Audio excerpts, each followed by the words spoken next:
What if I told you that being lazy was actually the secret to building a more successful business? Well, that's what I want to share with you in today's video. I'm actually going to share with you what I call the lazy genius, 4 effortless productivity tips that have made me millions, and I think some of these lessons and ideas can really serve you as well.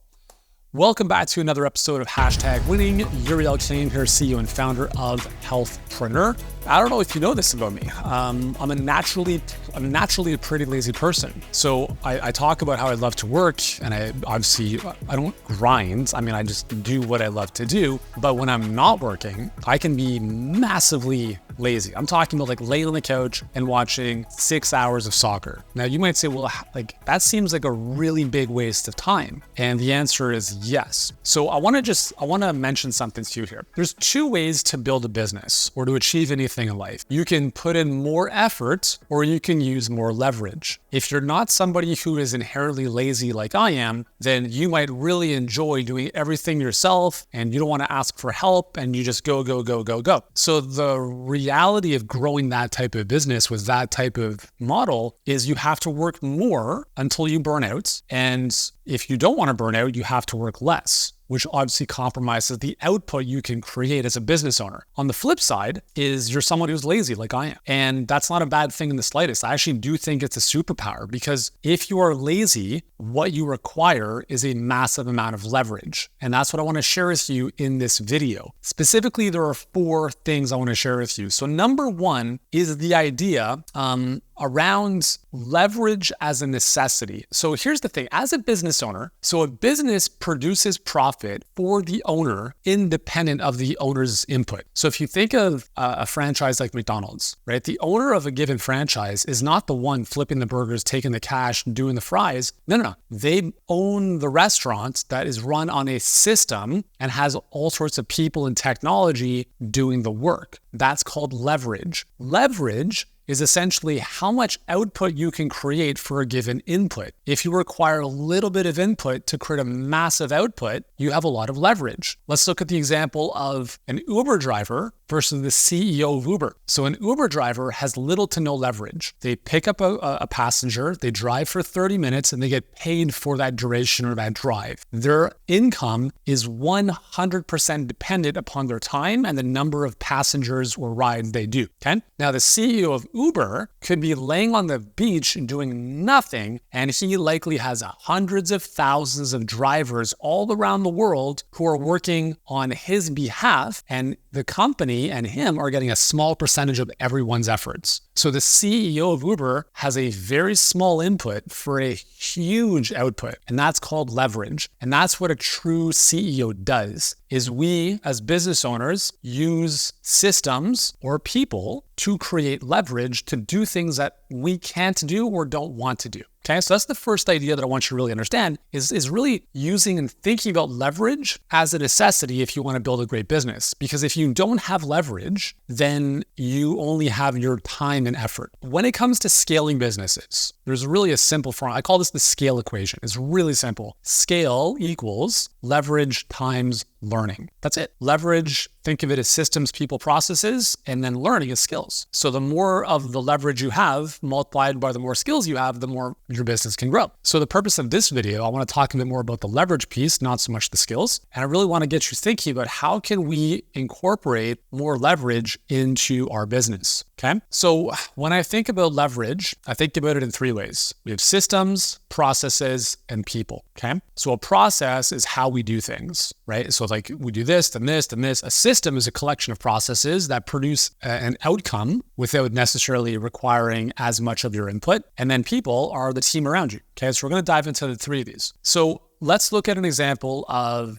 2 types of business models. If you followed my work, if you followed my videos, I talk a lot about paid traffic and organic social traffic. Both have their place, but understanding that there's pros and cons to both. So if we look at organic social traffic or that type of business model of you posting on social media, okay, that is 100% your effort. Like you have to shoot the video, you have to post the caption, respond to comments, you engage people in the DMs. That's 100% your effort, okay? Now, there are ways of creating leverage there, and I'll talk about that in a second, but I want to just start there, okay? Because people think about like that as the free way to grow your business. It's not really free because it's using your time. And if you want more time back, then what else is there? right? Your time is the most expensive thing you have. So it's not free because it requires all of your time. We have on the flip side, paid traffic, right? So I talk about, using social media ads, Facebook, Instagram ads to get more visibility at the click of a button. So you could have 0 following, right? And no posting, like no content posted, but you could hit an ad up onto Facebook or Instagram and instantaneously you could reach 100 times more people than your content ever could. That's leverage, right? Now, if you spend $5 a day on Facebook ads or Facebook, Instagram, I'll just call them social media ads, $5 a day will show your ad to this many people. If you spend $500 a day, it's going to show it to this many people. More leverage, right? So in this case, money is a point of leverage. The more you invest, the more leverage or the more exposure your stuff gets, right? So that's the paid version. So paid anything is going to give you huge amounts of leverage compared to doing everything yourself. So why wouldn't more people do the paid stuff? Because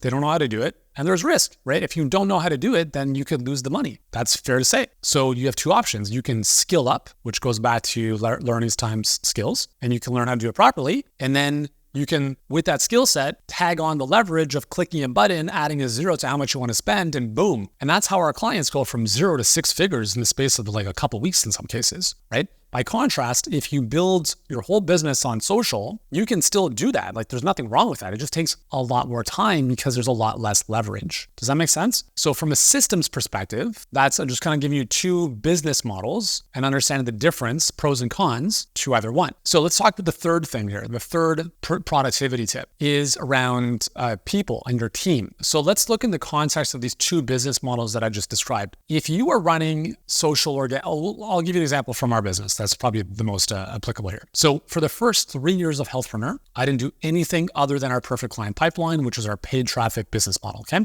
Nothing. No podcast, no YouTube channel, no social. I didn't even have an Instagram account. 3 years in, I had 2 clients who were like, hey man, you should really look at this Instagram thing. It's a pretty big deal. I'm like, I don't want to do that. I don't want to take pictures of my lunch. They're like, no, it's more than that. So I was like, eventually I was like, okay, cool. I'm a little bit late to the party, but let's just give it a go. This is back in like 2018, 2019, I think. So at the time, the reason I was willing to do that is because, we had built a multiple 7-figure business already by this point, based on the fact that we could leverage paid traffic to grow very quickly. And at this point, I had the right people in place so that I didn't have to do much. Like I love creating content. Now this video that I'm shooting, this is the only part of this process I'm involved in. Like I'm not the one who does everything. I don't edit these videos, right? If I did, I would have no leverage. I don't, right? And now obviously some of our videos have more production editing than others, but the key is I don't do any of that stuff. All I do is think about the ideas and I shoot the video, and then we have a whole process and team that takes care of that. I love creating content, but I know that it takes a huge amount of time and effort, and I would never do it if I didn't have the right team, systems, and processes in place to make it happen, because then otherwise it is just way too much work. The juice is not worth the squeeze because it's almost like reverse leverage. The amount of output, like in the context of a YouTube video, the amount of input required, the shooting, the editing, the research, all that stuff for a small, tiny output is not very encouraging, especially when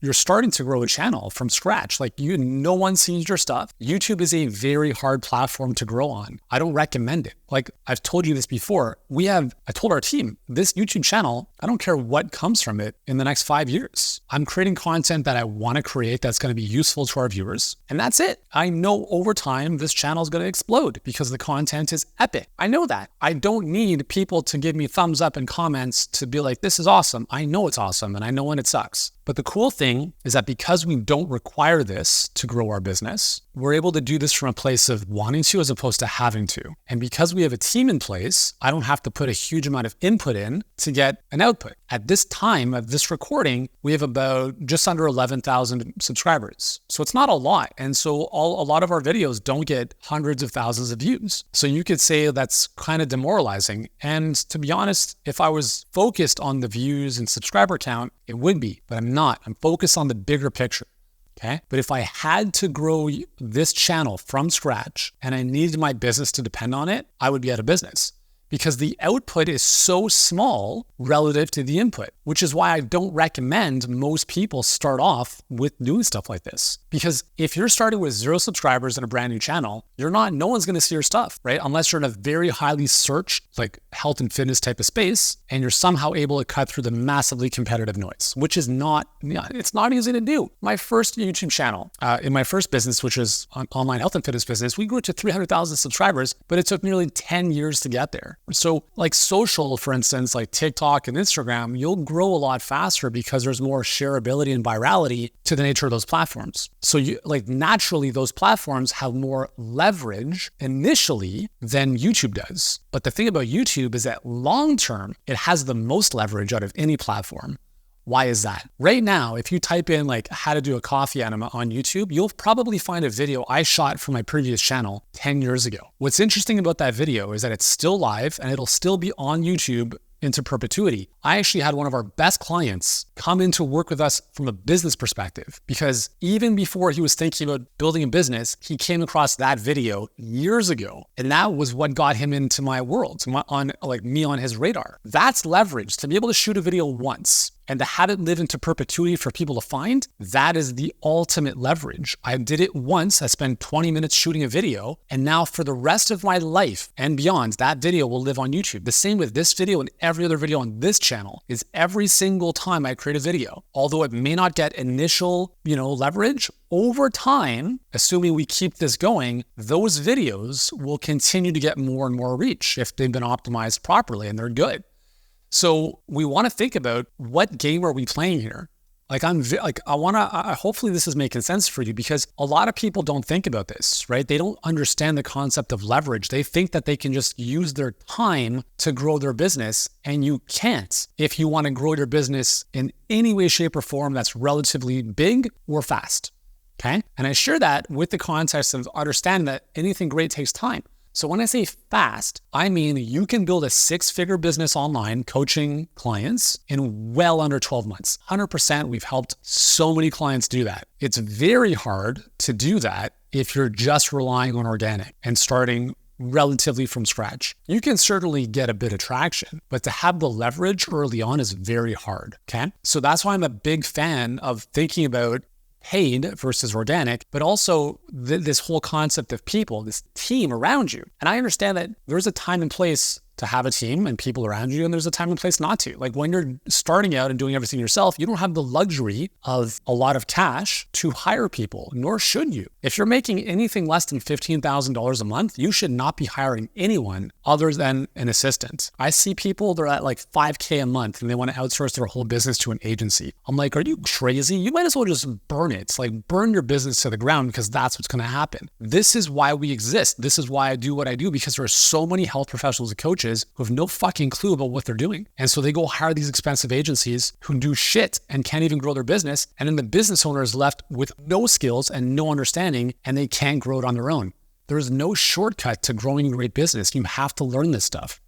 Now, when you learn it, then you're better able to hire, because then you can have people doing what you did and no longer want to do. And you have a level of expertise based on experience to be able to say, this was good and this was shit. This is what I'm looking for. This is not what I'm looking for. But if you have not worn the hat, I would strongly advise against hiring someone to do it for you until you figure it out at least early on. So the irony is that when you're starting, you have little to no leverage because you have to do everything yourself. But by doing things yourself, you build the skills, and the more the skills you have, the better you can leverage those, because you now understand what to look for. Does that make sense? So when you are bringing people around you, right, ultimately the goal in business is to help a lot of people, right, is to make a lot of money, but also like you don't want to do everything yourself. So you want to build a business, and you have to have the right people in those seats to help you do that. You want people who are going to drive the business forward. And then you ultimately become more of the coach to your team as opposed to your clients all the time. So a lot of our mastery clients are at the position of, multiple 6 figures, they're going to 7 and beyond. What we help them with is this piece of the puzzle, which is like, hey man, I'm already doing like $50K a month, right? Cool. But I'm starting to kind of like feel the pinch. Like I'm burnt out. I'm doing a lot of the work myself. It's like, cool, let's talk about what that hiring ladder looks like. Who are you going to hire first? How are you going to onboard them? How are you going to train them, etc. So one of the mindset shifts we help them with is understanding that when you are hiring and working with team members, every minute you spend with them is going to buy you back hundreds of hours. So don't expect, this is one of the biggest mistakes I see, is that someone's hired and then it's like, you do it. So it's not even delegation, it's abdication. It's like, I don't even want to do this. You figure it out. And there's no coaching, there's no training, there's no nothing. There's no expectations, there's no feedback, there's no metrics, there's nothing. So this person comes in and they don't even know what success looks like because they're just all over the place.